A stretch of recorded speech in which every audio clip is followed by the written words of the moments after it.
There's many different ways to do brow lifts, many different ways. One thing we've learned is, if you're going to raise the eyebrow and you put a cut behind the hairline to do it, what's going to happen is think about it for a second.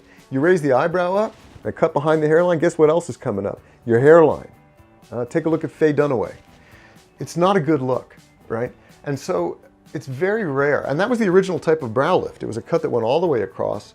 It came out of craniofacial surgery. It's a very powerful surgery. And many times it led to an overcorrection. And it also led to hairlines that ended up on the top of your forehead. Bad idea. So now I make my cuts usually at the hairline with a beveled incision. That's a really, really wonderful way to make the incision. And work my way down to the eyebrow and lift the tissues up after releasing them, usually in a very deep layer. There's many different layers in the forehead. They're all kind of stuck together. The most powerful brow lift to really lift the eyebrow and its tissue up is one that goes under the skin, the top layer of the forehead tissues. But it's also a little bit risky, and I don't always love to do it that way. I usually like to go in a combination of layers. It's called a dual plane brow lift, and it's a wonderful way to do the brow lift. We want to alter the muscles that do this, and we can do that during a brow lift. And we want to recreate the most aesthetic eyebrow as possible.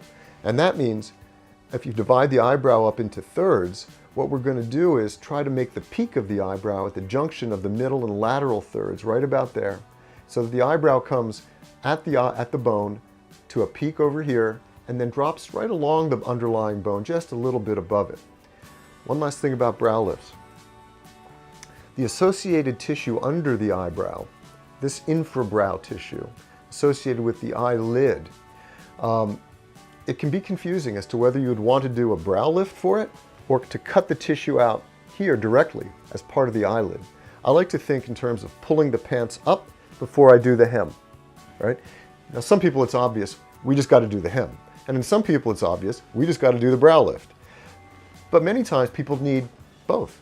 And that's the most powerful way to rejuvenate the upper portion of that circle around the eyeball. There's two types of people that are candidates.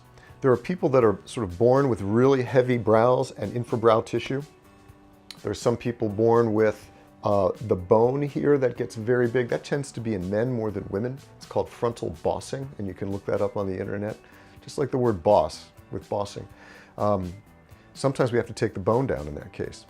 So the genetically heavy eyebrow is somebody who is a candidate for a brow lift. And then there's the person who, as they've aged, the tissues have deflated underneath the eyebrows and they've collapsed down and are contributing to some of this heaviness in the upper lid. And the descent of the eyebrow as part of that circle coming down around the eyeball needs to be lifted. The preponderance, or most of the people that I see here that need brow lifts are this second group, are what we would call the senile, horrible word, but aging eyebrows that need to come down, that need to be relifted. Go ahead and hit the like button if you enjoyed this video, and feel free to share with a friend. You can stay up to date with the latest in cosmetic surgery by subscribing to the Austin-Weston YouTube channel. And for more information on the Austin-Weston Center, visit our website at austin-weston.com or click the link in the description below.